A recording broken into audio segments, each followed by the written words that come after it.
Morning, it's lovely to be here. Thank you for having me as the token client.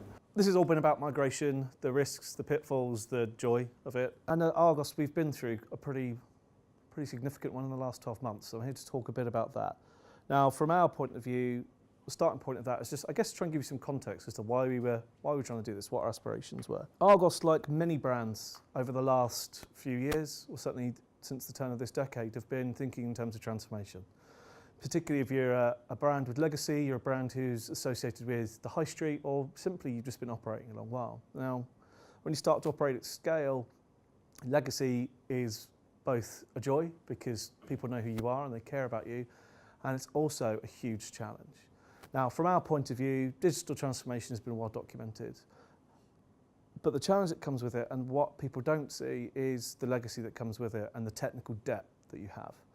And so changes that for a user, or I hope a few in the room will understand this, changes that seem simple for a user are very, very painful for you if you're a client or a supporting team in that. And I guess hence the kind of the spaghetti thing here in terms of pulling at a thread and realizing how connected it is to other things. So the simple act of platforming can be actually having to completely re-engineer everything you've ever known. And if there's technical debt there as well, it's trying to work out why the heck it was done that way to begin with. And if your history has been reliant on multiple third parties, you're unraveling someone's thinking that may not be documented. And I think, as businesses have matured and they've got smarter, people love talking about wikis and how they do things, and it's critical. But if you're dealing with legacy, often that doesn't exist. And so as part of that transformation journey, Argos has been trying to improve its back end so we're more efficient, improve its front end so we still remain relevant for customers. And that creates this huge burning platform of a need to change to achieve your goals as an e-commerce business, a need to change to keep your customers shopping with you and to pick upon that opportunity that David's just been talking about. That's terrifying, and to be fair, I wouldn't want to be on that platform. But the point here is that burning platform is exactly what you need, and sometimes that's what forces your hands to change. Is that old adage that who wants change and who wants to change, and that's the point. And so for whether you're at a site with a dozen or so pages or you've got tens of thousands of pages, going through that change can be a challenge. Now, for our point of view, when Argos was looking at redesigning its front-end experience and changing its back-end experience for both commercial and tactical reasons, that platform change came with a lot of complication and hence the spaghetti image, but also it created a platform for us as an SEO team to go, well, look, some things that we've been after for a long time that have been complex because of that legacy, that have been too hard to do in our previous waterfall roadmap, have to be done if we're going to make this change. Because if you're changing your back-end platform and you've got old peculiar URLs that you've been hacking for a decade, you're going to have to change them, you're going to have to map them so you can't maintain what you had before. And this is a fairly typical URL for Argos this time last year. I've been doing SEO for, some time now, and I've had the privilege of speaking at a few events, and every time I've tried to head off this question, which is some smart ass going, yeah, but your URLs are rubbish. I'm going, funnily enough, we know this, we know what we're trying to do, but that doesn't make it easy. And when you're trying to change, that's the hardest thing anyone as an individual can do, whether that's trying to do couch to 5K or reinvent a huge website that has around 1 billion visits. But because we were changing a back-end platform that thankfully wouldn't recognise that, and as hideous as it is, there's actually logic in there, believe it or not.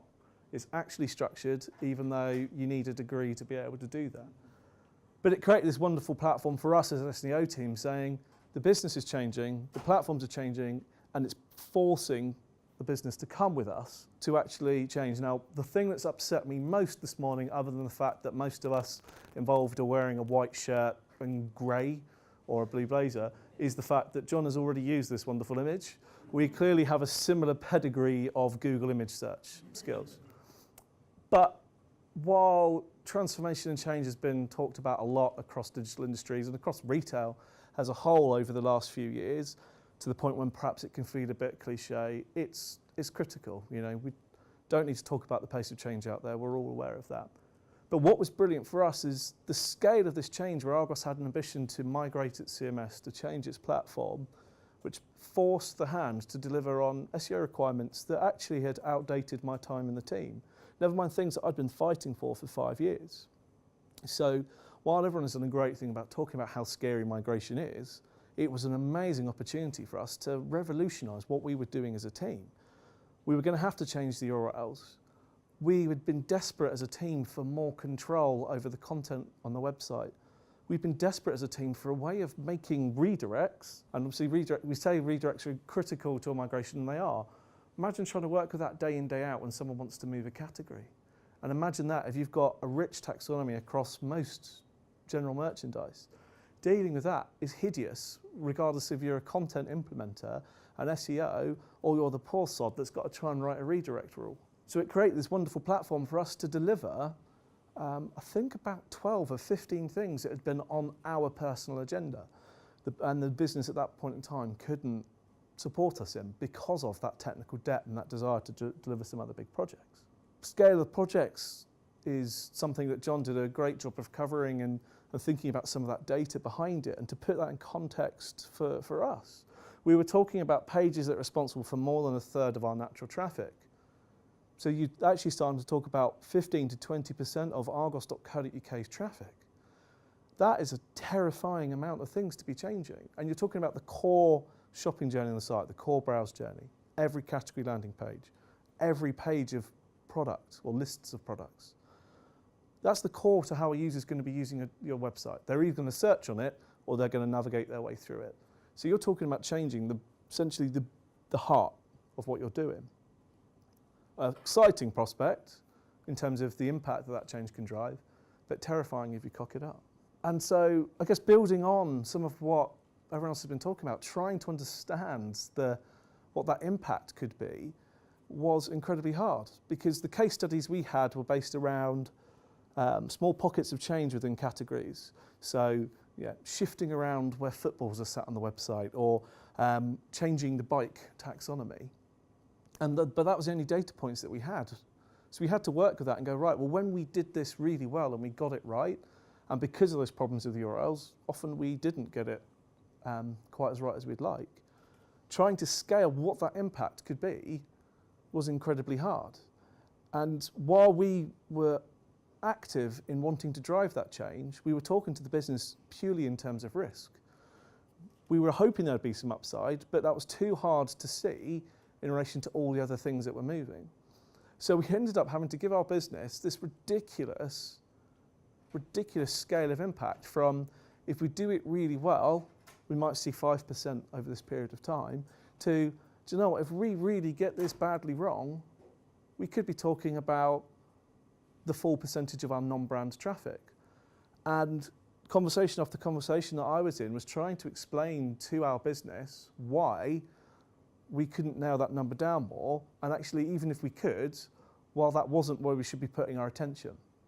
So it puts us in this, putting out a glib range like that doesn't necessarily win you much credibility, because businesses want forecasts they can work with. But you have to sit there going, this is why we're talking about this. We're changing all of the front end code. All of the back end is changing. We're changing all of these URLs. We've got a plan in place, and we'll talk more about that. But essentially, we're dealing with the great unknown here. We are completely ripping out what we're doing. The only way we could have made it any more complex for ourselves, I think, is if we'd done secure at the same time. To try and actually at least drive some value out of that and business in terms of, right, so the scale of change could be dramatic. What we tried to do is take those scenarios that we'd been building on and keep refining and showing our workings. They were logical, if not slightly limited, and go, this is what impact could look like based on when we choose to make that change. And obviously that's come up a few times. Pick the timing of when you want to do it.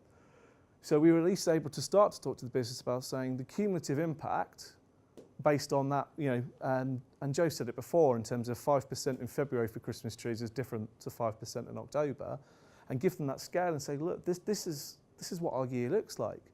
Now, broadly speaking, if you were going to phase a plan, there's a really obvious point of the year when you wouldn't do things, but across a lot of categories, you know, green is relative. There's still big numbers behind that. It's just less down than what else you've got. So we spent a lot of time sharing this, voicing it over around the business to go, look, this is what we're talking about. The likelihood is there'll be some impact. 5% is our best case, and we want to drive it towards that as much as we possibly can. But if we get this horribly wrong, and believe us, we're working to make sure we don't, this is what it could mean. This also allowed us to work with other parts of the business to go, right, what would the paid search spend need to be to fill those holes if and when that happened? So we could prepare those plans in advance, much like John talked about at the beginning. That's all well and good, but how do you bring that into that thinking and that background into the heart of what's going on? And while there are just 3 or 4 slides here, it summarises 2.5 years of work. So 2.5 years talking about this, because when you're trying to change everything back and forth, there's a lot of technical work to do there. There's a lot of understanding, there's a lot of stakeholder management. Just for us as an SEO team, never mind the product teams that were driving that, never mind the team that were trying to drive and implement the CMS.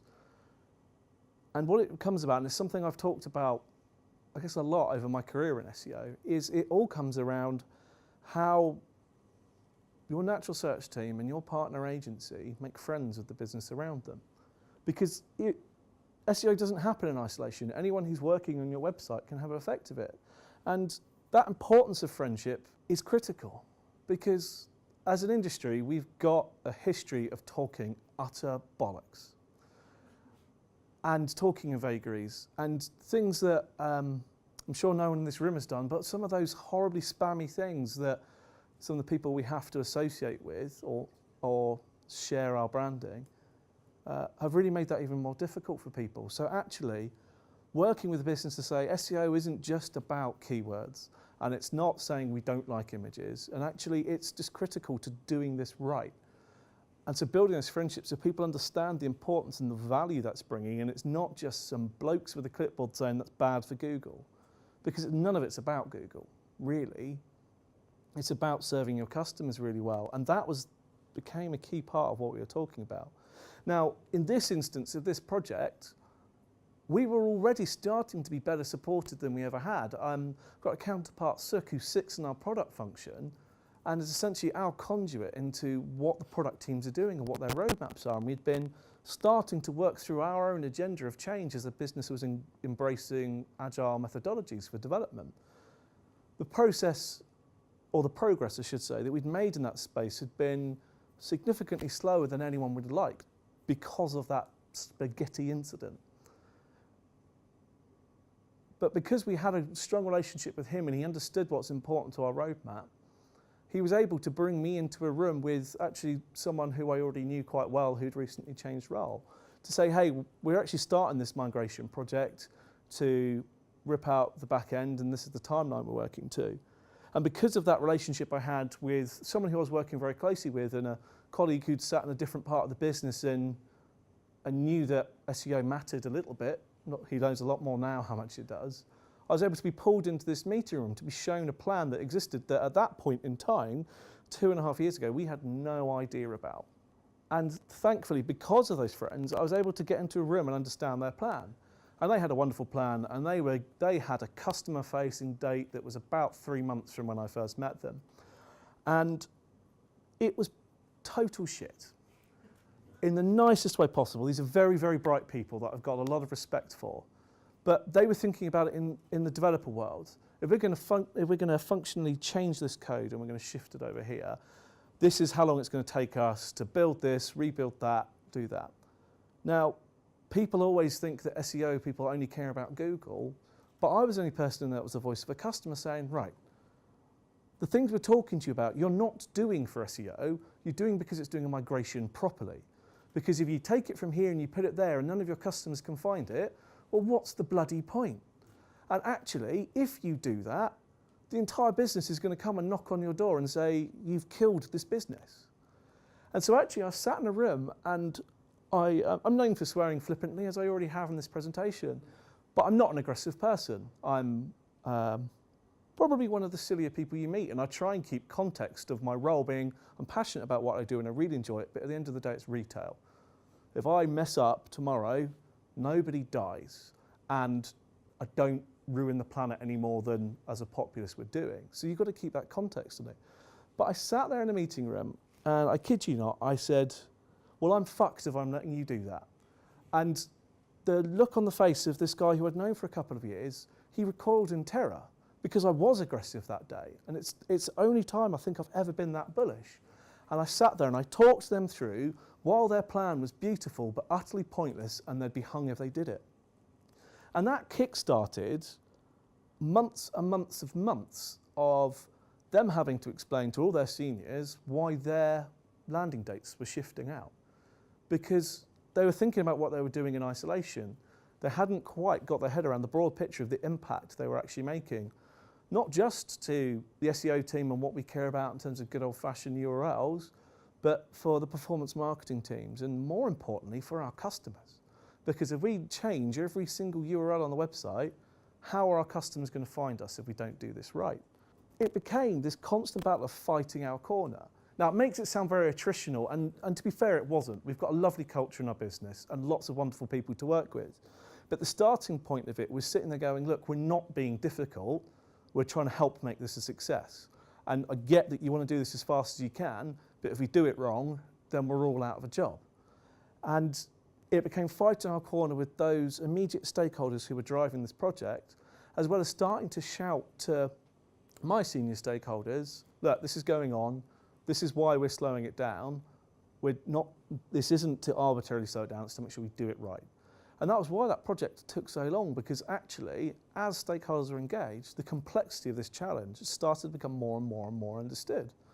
And it meant that, I mean, I'm still surprised about this now, actually how many people around our organisation know my name, people who I've never come across, and it's because we did such a terrifying job of actually putting ourselves front row and centre, utilising the relationships that we've been building as a team and across my team and with our partner agencies to go, this is the good fight that we've got to do here. And actually, it was wonderful to be able to go there and go, this isn't about Google. None of this is about Google. This is about our customers. And not to do it in that pithy, I'm throwing in customer speak, aren't I so cutting edge, to actually go, no, genuinely, this is how many people are hitting this page, and if they can't find it, what are we going to do? So it became lots of meetings, days in rooms, trying to get our head around and continue to explain to people, no, it's a great idea, but we can't do it that way. No, seriously, we can't do it that way. It wasn't just me. I was supported by various consultants and third-party agencies to help. I'm not a technical SEO guy. I understand what we're trying to do, though. I was supported by other colleagues around the business as they started to understand the complexity, and then we had to work together as a group to bring more and more parts of the business on that journey as to why this was such a big deal. See, the C-suite wants stuff done, and they want it done fast, and they should. But complexity, particularly in space for migration, whether it's for any of those four slightly terrifyingly violent examples John used, you've got to get it right. You've got to get it right. Not complexity, people don't want to bog themselves down in it, and it's easy to use that to stop yourself from doing stuff. But saying, actually, we are united about what we want to achieve here, it's just difficult. And sometimes things are hard. And change, as we say, is hard. So it's fighting our corner to make the product teams understand what we wanted to do and to make sure that the senior part of the business was bought into why we were building out the plan the way we were. But as we were getting closer and closer to the actual point in time, it became an awful lot about reassurance. Reassuring ourselves that we definitely thought of everything that we needed to, and reassuring the business that, yeah, there's some vagaries in our plan, but they're there for good reason. It's not that we haven't considered what we need to, it's that we can't possibly know. And if there are case studies where people have done this really well, they're not sharing them publicly, and do you know what? Nor would I. Because if you can make a migration like that as successful for such a large retailer, you're not going to write it all down and give everyone the blueprint. You're probably going to go freelance and make a lot of money for yourself. I remember explaining to some of my senior managers one day, no, the people we're working with and our agencies know exactly what they're doing, but of course they don't have experience in that, because in our industry, the only bigger websites based in the UK are eBay and Amazon. Like, this is unique. Obviously, any migration is unique for your business depending on the challenges you're trying to overcome and where your infrastructure's at. But the scale of what we were doing was also unique because within general merchandise product, there aren't very many people bigger than us. So the fact that our agencies were terrified was a good thing. I have to explain, like, we had the right to be scared because it was flipping huge. And it became a lot about reassuring the business that as the time getting closer, we've still got this plan, we're doing the right thing, we know what's going on. Now, to be able to do that, it's not a one-man show. I've already mentioned Suk, who is absolutely a key partner in crime in this. But we're talking about a 2.5-year project, and it's the butterflies again, and I'm very sorry, we're not very original. We're talking about a 2.5-year project. Actually, you're changing too. Because if you work in e-commerce, the market is changing, your priorities are changing, your personnel will be changing. In that time from starting the projects to finishing it, we'd actually stopped working with the partner agency we started the project with for a whole number of reasons. And we were going through the single biggest change as well as pitching to new businesses and bringing in a new agency and then saying to them, no, you're not going to be able to stop this. It's happening. You've got to get up to speed with it. And seeing the look of terror of that man in the back of the room's face as I've said, no, you can't stop it. He's beautifully tanned today. He wasn't that day. And explain to him, no, this isn't clients on the verge of terror. This is what we've been doing. This is the detail we've been going through. This is what we still need to cover, what we still need to think about. So when you're running a migration project, you're going to want to do it at pace, but you can't put on hold everything else that you need to do as a business. And navigating that complexity, as well as just delivering the project, quite frankly, was one of the most terrifying things for me as the lead on SEO within our business, saying, we're making these changes, we're retaining this third-party consultant while we're onboarding a new agency, and this is why. And it's not very often you'll find a new partner actually endorsing you spending money with a competitor for a period of time. That puts into perspective the level of sort of change that we're talking about here. But when it actually came round to that crunch time and we're making that migration and we know what's going on, because we were rewriting the content and the pages were changing, we weren't just shifting the same taxonomy.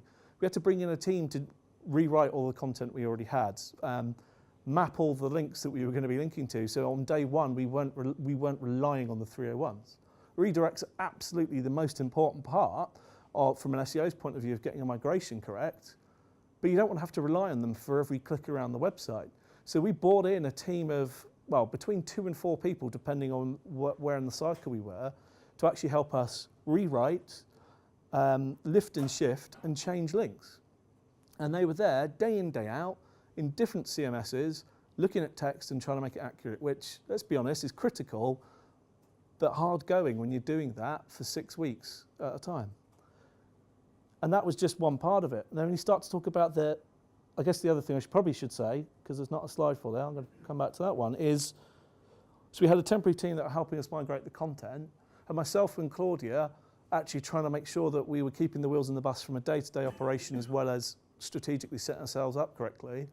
We had 2 different sets of third parties that were there to help us, one from a technical point of view and one from actually how we were going to actually actively manage this and take the mantle of it on. So my budget planning that year was a car crash because actually the project plan kept changing and the support we needed kept changing. So the phasing I'd given our business was madness. And we were spending money here and there and actually changing it because we needed to make sure we could deliver the project. Fortunately, I had the budget requirement I needed to make that work and make sure we did this thoroughly because, as the guys already joked, we had people on site. I hope they weren't sleeping in our office because they were meant to be checking stuff. Although, having sat there alongside them, I can vouch that it was a strange sense of delirium that I feel strangely fond of, but I don't want to do again. And bringing those people in to actually make sure we had a plan for what we were going to check. So that reassurance thing was knowing categorically what we were going to be doing on the day of launch, which is where insight comes into it massively. So if you're working with the right people, the product teams, the testing teams, the technical support you've got will be running through the checklist of testing And if you're anything like me, you're going to want to know that that list exists. You're going to want to poke it a bit, and then you're going to want to not look at it ever again because you know it's important, but it's painful to read. And it's painful for the people to do. But having that checklist and being able to say to senior leadership, yep, technically this is all going to be checked. But there was another part of it, which is actually as a team, what the heck were we going to do? And it became this question of what insight may we want hourly, daily, weekly? And actually the truth was we wanted data in all of those facets. And the truth is we wanted that data from our on-site analytics. We wanted to get to what daily ranking changes we could, understanding what our index looked like. And we built out an incredibly thorough plan and a lot of spreadsheets about understanding all of those pages that actually mattered and would be the critical ones if they changed. Having a way of being able to quickly map the trend of a page if we did see it completely capitulate. We knew which keywords mattered to us most, and we were tracking it not just from a ranking point of view, but from a market share point of view. Because to a certain point, rankings are arbitrary. They're your opportunity for traffic, but it doesn't mean you're winning it. So we wanted to make sure we understood not only where we were appearing, but actually how we were still gaining traffic, so we could make sure that we were getting this right. Because of the level of change and the level of legacy that we had there, we also knew there was going to be a lot of stuff that we would potentially lose that may of itself not actually materially matter. So while we were tracking our visibility to understand our opportunity to win traffic, we were actually telling people we were okay with it going down because the traffic numbers were in line with what we were expecting. So we were surfacing lots and lots and lots of metrics, but helping a business to understand what metrics matter at what point and where you wave the red flag of concern and keep them reassured that you're definitely doing the right thing, takes some real gumption to do, because at that same point you're going, it's fine, and inside you're panicking going, this could be a problem, but I don't know if it is yet. So we had to build out this thorough matrix of everything we're going to be looking at day in, day out, and then try and circulate that with a broad range of audience that basically wanted to know, is it okay or not? And obviously the truth of the matter is when you're making a migration, if you've done it really badly, you'll know pretty immediately. But actually the change and the volatility that you're introducing will rear its ugly heads over a window of time. And maybe it will peak and trough, maybe it will gradually slide down. And so actually trying to reassure yourselves as well as everyone else that you're looking at all of that and you're taking the most pragmatic view is the best way you can do it. But the only way we were able to get through that is to have real knowledge of what pages mattered and actually using some blends of that methodology that John was talking about before, understanding what keywords mattered and monitoring that trend for them. And basically knowing our business really well so we could communicate to people those shifts that we were seeing. I guess, you know, the fact that I'm stood here and I still work for Argos perhaps proves that it went okay. And, you know, there were dozens of people involved in this because SEO doesn't do it, as I said before, doesn't do anything in isolation. We're affected by a lot of people's actions and we can support their actions, but anyone touching the website from a content planner through to the high-end developers can affect it. But what we saw is our year-on-year market share grew massively. The reason this is down so terrifyingly horribly is that's the week where everything's starting to change. But actually, and you can't really see it there, that's zero. We very quickly were showing year-on-year market share growth within a couple of weeks of being at a low end point. So we immediately started proving market share despite the fact that everything was changing. And the other point of it, and it's something that we're massively proud of, is we reduced our index bloat massively. So we're talking about all those horrible URL strings. That's a great way of creating a lot of crap that you can't actually manage. And what we managed to do was reduce the number of indexed URLs by 70%. And what that number has then meant is everything that we're trying to do now was so much leaner. So to that point around the opportunity that comes from making a change like this, yep, there might be a way to crowbar in some technical change that you'd like to see. But this has set us on an amazing platform to carry on growing and improving that market share. Because actually, when we put something new on the website, Google finds it much, much quicker. Now, we've got the benefit of being crawled very, very regularly as being a large brand. But a recent example is Argos launched Sonos 2 or 3 months back. And while we're in a position where we would get indexed the same day, we wouldn't be peering for results. But on the day of launch, we were peering on page 1 for the term Sonos, a brand that we've never sold, a premium brand that actually you could argue is a stretch for some of our core customer. And because it's so much easier for a machine to find its way around our website, we were there on page 1 on the day of launch. And what's even better about that is somebody else told me, because we weren't looking. We were just making sure the page was okay, making sure it got indexed, moved on with our day, and it was later on somebody else came and said, hey, we're ranking on page 1. And my jaw dropped. I was thinking, no, we're not. And we all checked it and we were consistently there. And that starts to become the benefit of all of that pain, where you're going, actually, we've cleaned this up so much that Google can find the core pages that we're trading better. But more importantly, what pages were customers landing on here? Is that a page that your business is trading? Is that a page where the content is correct and what you're expecting? Is that a page that you'd be proud to send someone to? The answers are probably going to be no. But when you get nice and trim and you lose that 70%, it means more often than not, customers are landing where you want them to. You're giving them the best experience you can, and you're giving those lovely machines the best experience they can, that they will serve you up quicker and you can drive that authority because there's not that crap there.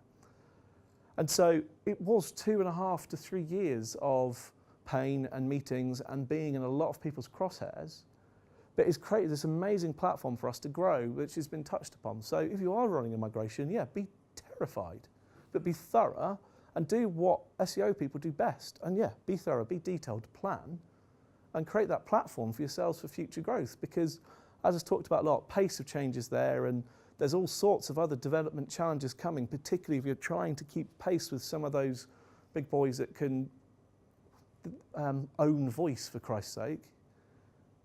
Actually, the only way you're going to do that is if you're in control of what you're already trying to deliver. And fortunately, thanks to the amazing array of people we've had support us on this, and the support we've had from our senior leadership in the business, we've been able to achieve that. And I think, while I don't have a takeaway slide, if I was going to leave you with one, the key thing for me would be that make friends point. Make friends.